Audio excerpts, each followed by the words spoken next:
नमस्कार, खबरों का पंचनामा देख रहे हैं आप। मैं हूं आपके साथ पूजा। हम लेकर आए हैं देश और दुनिया की 5 बड़ी खबरें जिसमें चर्चा के लिए मेरे साथ जुड़े हैं कैपिटल टीवी के editor in chief doctor Manish Kumar. Doctor साहब, बहुत बहुत स्वागत है आपका। धन्यवाद। सबसे पहले नजर हेडलाइंस पर। लोकसभा चुनाव के 7वें चरण के लिए पीएम मोदी का धुआंधार प्रचार जारी। झारखंड के दुमका से गरजे पीएम मोदी का 4 जून के बाद भ्रष्टाचारियों पर कार्रवाई और तेज होगी, तो वहीं बंगाल पहुंचकर पीएम ने ममता को घेरा। राहुल गांधी और अखिलेश यादव की संयुक्त रैली। मोदी के गढ़ वाराणसी में भी की जनसभा। मोदी सरकार को घेरा, कहा हम एक और एक साथ आकर 11 हो गए हैं। अरविंद केजरीवाल को सुप्रीम कोर्ट से लगा बड़ा झटका। अंतरिम जमानत 7 दिन बढ़ाने की याचिका पर सुप्रीम कोर्ट का तुरंत सुनवाई से इनकार। जज बोले सीजीआई के पास जाइए। स्वाति मालीवाल से मारपीट के आरोपी विभव कुमार को कोर्ट से लगा बड़ा झटका। पहले जमानत याचिका खारिज, फिर बढ़ी न्यायिक हिरासत। चुनाव नतीजों से पहले मल्लिकार्जुन खड़गे ने 1 जून को बुलाई इंडिया गठबंधन की बैठक। टीएमसी ने बना ली दूरी। ममता बनर्जी बैठक में नहीं होंगी शामिल। खबरों की शुरुआत में सबसे पहले बात पीएम मोदी के धुआंधार प्रचार से जुड़ी। लोकसभा चुनाव के 7वें और आखिरी चरण की वोटिंग 1 जून को होगी, जिसके लिए पीएम मोदी जी जान से मेहनत में जुटे हैं। आज सबसे पहले उन्होंने झारखंड के दुमका में एक चुनावी सभा को संबोधित किया। बीजेपी प्रत्याशी सीता सोरेन के पक्ष में वोट की अपील की और अपने संबोधन के जरिए भ्रष्टाचार का जिक्र कर विपक्ष को जमकर घेरा। पीएम ने कहा कि ये सभी पार्टियां फिर से सत्ता में आना चाहती है ताकि घोटाला कर सके।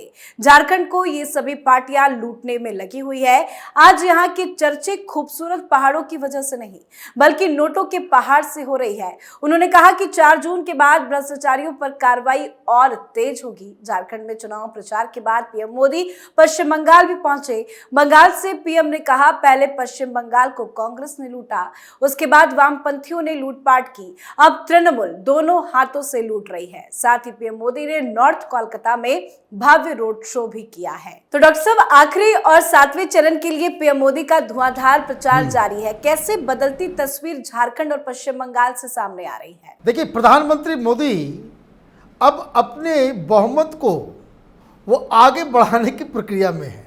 झारखंड और बंगाल ये 2 ऐसे राज्य हैं जहां भारतीय जनता पार्टी की स्थिति मजबूत है। एक तरफ तो सोरेन साहब जेल के अंदर हैं, कांग्रेस पार्टी तितर बितर गई। कांग्रेस पार्टी का जो मेन ऑर्गेनाइजर था आरपीएन सिंह, वो भारतीय जनता पार्टी में है, जो झारखंड के में जीत दर्ज करवाई थी। अब बंगाल की बात अगर करें तो बंगाल में तो ममता बनर्जी वाकई पजल्ड हो चुकी है। उनको समझ में नहीं आ रहा है कि प्रधानमंत्री मोदी की रैली होनी है, प्रधानमंत्री मोदी का रोड शो होना है, और वहाँ की सरकार 144 लगा रही है।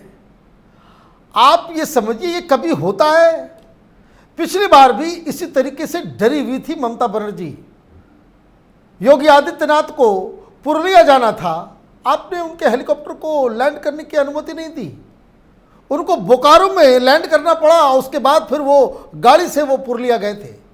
तो जब कोई नेता, खास करके मुख्यमंत्री, अपने राज्य में इस तरह के विचित्र किस्म के फैसले लेना शुरू कर दे, तो समझिए वो बहुत ज़्यादा बैकफुट पे है।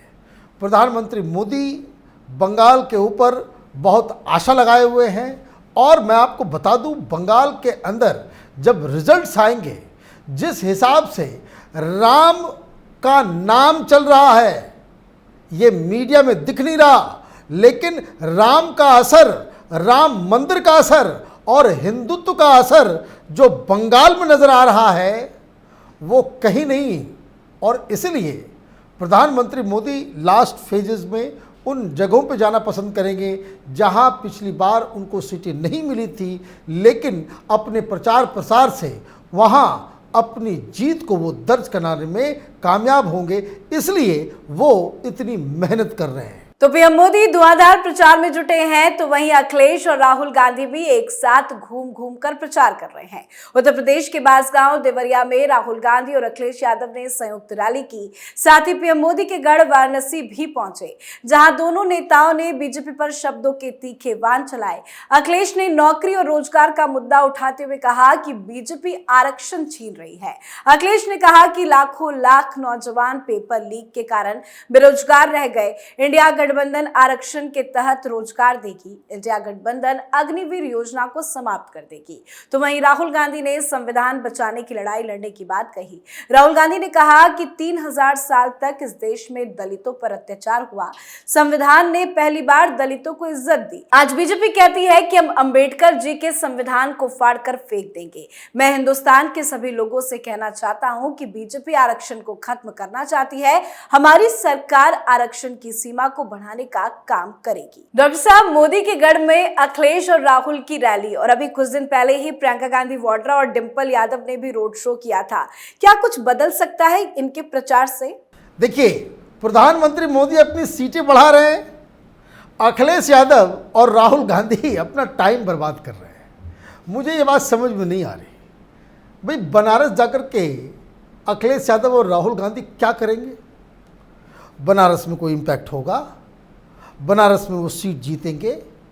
यही टाइम, यही वक्त, जबकि बहुत कम बचा हुआ है आखिरी फेज में, आप उन जगहों पे जाते जहां जीत की उम्मीद है, जहां टच एंड गो चल रहा है, तो वो लोग कहते हैं कि भाई ये टाइम का सदुपयोग है।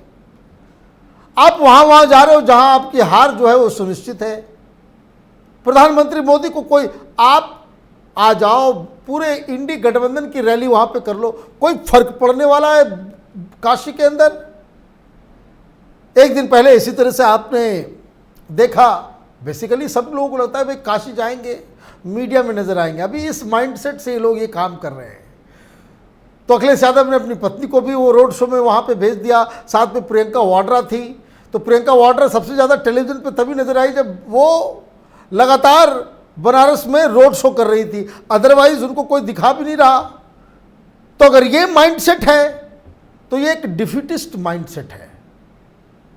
आपको मेहनत वहां, भाई पंजाब में जाना चाहिए राहुल गांधी को, वहां टसल चल रहा है, तो आप उसको अवॉइड कर रहे हो और वैसी वैसी जगहों पे जा रहे हो जहां आप जीत नहीं सकते। तो मेरे हिसाब से तो ये टाइम की पूरी तरीके से बर्बादी ही है।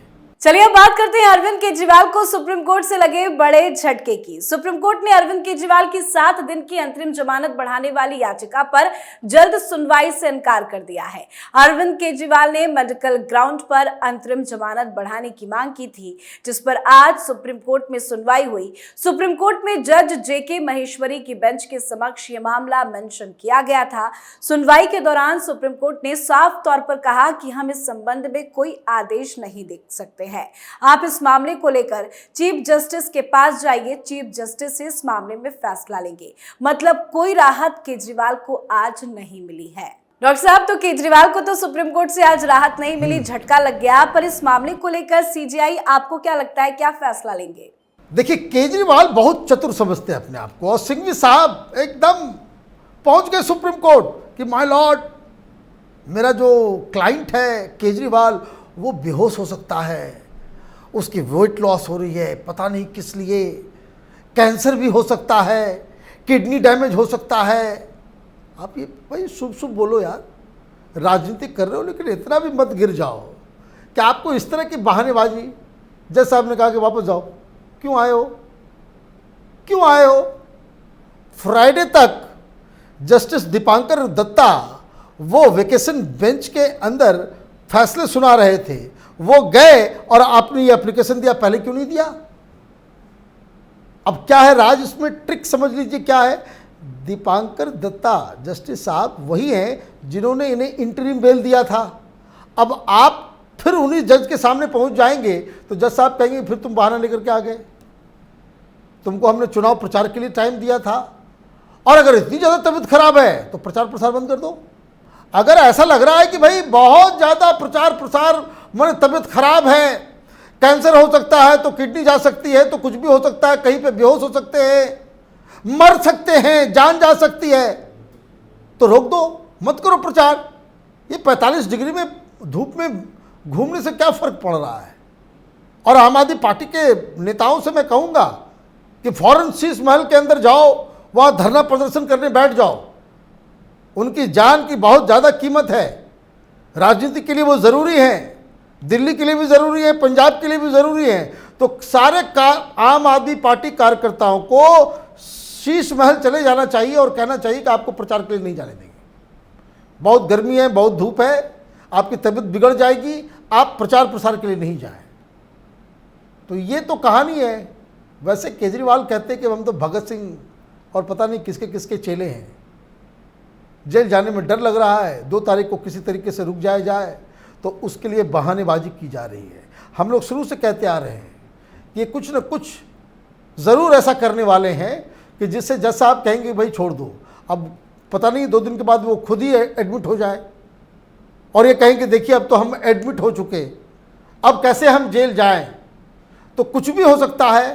केजरीवाल हिंदुस्तान की राजनीति के ऐसे दिग्गज खिलाड़ी हैं जिनको आप कह सकते हैं कि हिंदुस्तान की राजनीति के प्रॉपर नटवर लाल हैं। जी बिल्कुल। तो केजरीवाल फंसते चले जा रहे हैं, वहीं स्वाति मालीवाल के केस में भी विभव के साथ साथ केजरीवाल की मुसीबत बढ़ती जा रही है। स्वाति मालीवाल के साथ मारपीट के मामले में दिल्ली के मुख्यमंत्री अरविंद केजरीवाल के पीए विभव कुमार की जमानत याचिका खारिज कर दी गई है। उन्होंने 30 हजारी कोर्ट में याचिका दायर की थी, लेकिन एडिशनल सेशन जज सुशील अनुज त्यागी ने उन्हें राहत देने से इनकार कर दिया। अब कहा जा रहा है कि वो इस फैसले के खिलाफ दिल्ली हाईकोर्ट में अपील दायर करेंगे। तो वहीं आज उनकी न्यायिक हिरासत को एक बार फिर से बढ़ा दिया गया है। डॉक्टर साहब, पहले जमानत याचिका खारिज होती है, फिर आज न्यायिक हिरासत को भी बढ़ा दिया जाता है, कैसे फंस रहे हैं अरविंद केजरीवाल?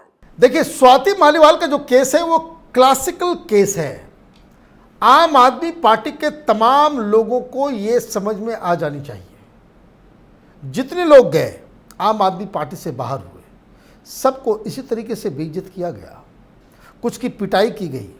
ये अभी बोलते नहीं हैं कि इज्जत चली जाएगी। प्रशांत भूषण हो, चाहे योगेंद्र यादव हो, इन लोगों को दौड़ा दौड़ा के पीटा गया था, वहां बाउंसर से पिटवाया गया था, उसके बाद मीटिंग से इनको खदेड़ के बाहर किया गया था। लेकिन सब लोगों ने इज्जत बचा करके चुपचाप, झगड़ा हुआ कुमार विश्वास के साथ भी, उसको भी बेइज्जत करके निकाला गया।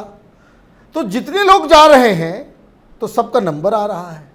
स्वाति मालीवाल 2006 से केजरीवाल के साथ है, और जो आम आदमी पार्टी को जानते हैं वो जानते हैं कि भाई ये बहुत ही पावरफुल व्यक्ति थी पार्टी के अंदर। कोई किसी की मजाल नहीं कि स्वाति मालीवाल से कोई जो है वो अलग बयान दे दे या उससे इत्तेफाक ना रखे, पार्टी में वो नहीं रह पाता। और आज स्थिति ये है कि वो कोर्ट रूम में रो रही है। क्यों रो रही है? ये इमोशनल जो है ना गुबार निकल रहा था कि जिस पार्टी, जिस आंदोलन में उसने पूरी जान लगा दी, इतना मेहनत किया, इतना परिश्रम किया, उसकी ही पार्टी के लोग कह रहे हैं कि ये ड्रामा कर रही है, ये प्लान करके आई थी, ये केजरीवाल को फंसाना चाह रही थी, केजरीवाल के ऊपर हमला करना चाह रही थी। ये इसने जानबूझ के ड्राइंग रूम को चूज किया क्योंकि उसको पहले से मालूम था कि यहाँ पे कोई सीसीटीवी कैमरा नहीं है, इसलिए वो कहानी बना रही है। वो फपक फपक के रोने लग गई कोर्ट के अंदर। तो मैं तो बार बार कहता हूं, आम आदमी पार्टी में जो कोई भी, जिसका भी कद बढ़ेगा, जो कोई भी पॉपुलर होगा, जिससे भी ऐसा लगेगा कि केजरीवाल के लिए वो उसकी पॉपुलरिटी के लिए थोड़ा थ्रेट बन रहा है, उसको इसी तरीके से बाहर किया जाएगा। So watch out, Sanjay Bhardwaj और आतिशी मार लेना, अगला नंबर आप लोगों का ही आएगा। देखिए, स्वाति मालीवाल का केस बड़ा क्लासिक केस है कि आम आदमी पार्टी में नेताओं की हैसियत क्या है। कल तक स्वाति मालीवाल पार्टी में नंबर 2 की तरह काम करती थी। किसी की मजाल नहीं कि स्वाति मालीवाल से कोई जो है कोई इधर उधर कर दे। अरविंद केजरीवाल को वो अरविंद के नाम से पुकारती थी, बाकी सारे लोग अरविंद जी कहते हैं, ये अरविंद नाम से पुकारा करती। क्यों? 2006 से साथ में दोस्ती है, साथ में लोगों ने काम किया है, और कोर्ट के अंदर क्या हुआ? कोर्ट के अंदर आम आदमी पार्टी के वकील की तरफ से कहा गया कि देखिए ये तो बड़ी साजिश के साथ आई थी, इसने जानबूझ करके वो जगह चुना जहां सीसीटीवी कैमरा नहीं है। इसका मकसद केजरीवाल के ऊपर हमला करना था, केजरीवाल को किसी गलत आरोप में फंसाने का था। ये सारी चीजें कही जा रही थी और वो फपक फपक के रो रही थी। लेकिन जज साहब को भी समझ में आ रहा है जो सारी चीजें हैं, जो मेडिकल रिपोर्ट्स हैं, ये सारी चीजें जो नजर आ रही हैं, उसमें अरविंद केजरीवाल की थ्योरी, आम आदमी पार्टी की थ्योरी पे यकीन कर पाना बड़ा मुश्किल है। और यही जो स्वाति मालीवाल के फेवर में जो तमाम सबूत आ रहे हैं, जज साहब ने इसीलिए विभव को बेल नहीं मिला और ये आगे भी नहीं मिला क्योंकि ये लंबा चलेगा। कारण दो है। पहला कारण ये है कि जज साहब को बता दिया गया है कि ये विभव कुमार कोई आम इंसान नहीं है, ये दिल्ली के मालिक का राइट हैंड है। वैसे तो ये पीए है, लेकिन इसके जो सरकारी घर दिलाया गया है इसको, वो मंत्रियों से भी बड़ा है। आप समझिए, चीफ मिनिस्टर के दफ्तर में विभव कुमार ही उसका शासन प्रशासन चलता है। केजरीवाल को अगर मिलना है किसी मंत्री को, तो वो मंत्री जी को ग्रीन सिग्नल या रेड सिग्नल वो विभव कुमार ही देंगे। विभव कुमार केजरीवाल की जो उसको कह सकते हैं कि चाबी है, तो इतना पावरफुल व्यक्ति है, वो बाहर आएगा तो फिर से धमकी दे सकता है, फिर से वो मारपीट कर सकता है, सबूतों को नष्ट कर सकता है। तो ये विभव के खिलाफ है मामला और मसला पिटाई का है, जो मेडिकल रिपोर्ट्स जिसकी पुष्टि हो रही है। तो ऐसे में मुझे नहीं लगता है कि केजरीवाल बचा पाएंगे विभव को, या विभव को जो है बहुत जल्दी कोई राहत जी मिलने वाली बिल्कुल। अब बात करते हैं आज की आखिरी खबर की। लोकसभा चुनाव 2024 के नतीजे से 3 दिन पहले कांग्रेस अध्यक्ष मल्लिकार्जुन खड़गे ने इंडिया गठबंधन के शीर्ष नेताओं की बैठक 1 जून को बुलाई है। आखिरी चरण की वोटिंग के दिन दिल्ली में इंडिया गठबंधन की बैठक होनी है, जिसके लिए विपक्ष के तमाम बड़े नेताओं को न्योता भी भेज दिया गया है। पर खबर सामने ये आ रही है कि ममता बनर्जी ने मीटिंग में शामिल होने से इनकार कर दिया है। पर हाल ही में ममता बनर्जी ने विपक्षी गठबंधन को बाहर से समर्थन देने की बात कही थी, पर अब ममता का इनकार कई तरह के सवाल खड़े कर रहा है। डॉक्टर साहब, 1 जून को विपक्षी गठबंधन की मीटिंग बुलाई गई है, तो आपसे ये जानना चाहेंगे कि इस मीटिंग का एजेंडा क्या हो सकता है। और ममता बनर्जी ने तो मना कर दिया, क्या आने वाले वक्त में और बड़े नेता मना करेंगे? अब देखिए, इलेक्शन खत्म हो रहा है तो इन लोगों को मीटिंग की याद आ रही है। मैं बार बार कह रहा हूं, they are up to something. कुछ ऐसा ये लोग प्लान कर रहे हैं कि जिसमें देश की डेमोक्रेसी, चुनाव, election process, election commission, supreme court, इन तमाम लोगों की फजीयत करने का इन लोगों का प्लान है, जो खबर आ रही है। ठीकरा कहाँ फोड़ेंगे नहीं फोड़ेंगे वो तो जान ही रहे हैं, लेकिन हम चुनाव नहीं हारे और ये जो रिजल्ट आया है वो जन भावना को नहीं दर्शाता है, चुनाव में रिगिंग हुई है, इसको कैसे मुद्दा बनाया जाए, यही मकसद है। और इसलिए उसकी तैयारी भी चल रही है। हर जगह देखिए सब लोग कर रहे हैं मोदी का सीट घटेगा, सीट घटेगा, सीट घटेगा। भाई क्यों घटेगा? आपका कितना बढ़ रहा है ये बता दो। अब ममता बनर्जी को समझ में आ रहा है कि भाई इन लोगों ने, खड़गे साहब ने बुलाया, हम चले आए, ये कैसे होगा। आपने पूरी व्यवस्था कर दी बंगाल में कि टीएमसी कैसे हार जाए, तो ममता बनर्जी ने मना कर दिया। वहां आप लड़ रहे हो पंजाब में आम आदमी पार्टी के साथ, तो केजरीवाल किस मुंह से आएंगे? ये सारे लोग, पब्लिक को इन लोगों ने बेवकूफ समझ लिया है। पीडीपी लड़ रही है कांग्रेस के खिलाफ, सब आपस में एक दूसरे के खिलाफ लड़ रहे हो। केरल के अंदर सीपीएम वाले लड़ रहे हैं कांग्रेस के खिलाफ, वहां वोटिंग हो गई तो अभी अचानक से इनको गठबंधन याद आ रहा है। तो कोई एक लाइन रास्ते पे आप चले। और दरअसल चुनाव हारने के बाद किस तरीके से कांग्रेस पार्टी विपक्ष का अकेला, इसको कह सकते हैं कि फेस बन जाए, उसकी तैयारी में जुटे हुए हैं ये लोग। हालांकि मीटिंग कुछ भी कर ले, मेरे एक बात को याद रखिए, 4 बजते बजते रिजल्ट जैसे ही क्लियर होगा कि अब ये लोग बुरी तरह से हार रहे हैं, ये सारे लोग जिनकी मीटिंग बुलाई गई है ना, ये आपस में ही एक दूसरे से लड़ेंगे, पहले भी लड़े हैं और आगे भी लड़ेंगे। जी बहुत बहुत धन्यवाद तमाम जानकारी के लिए और जुड़ने के लिए। धन्यवाद। तो खबरों का पंचनामा में आज के लिए फिलहाल इतना ही। देश विदेश की बाकी खबरों और उनके सटीक एनालिसिस के लिए देखते रहिए कैपिटल टीवी। हमें लाइक कीजिए, शेयर कीजिए और कैपिटल टीवी को सब्सक्राइब कीजिए। नमस्कार।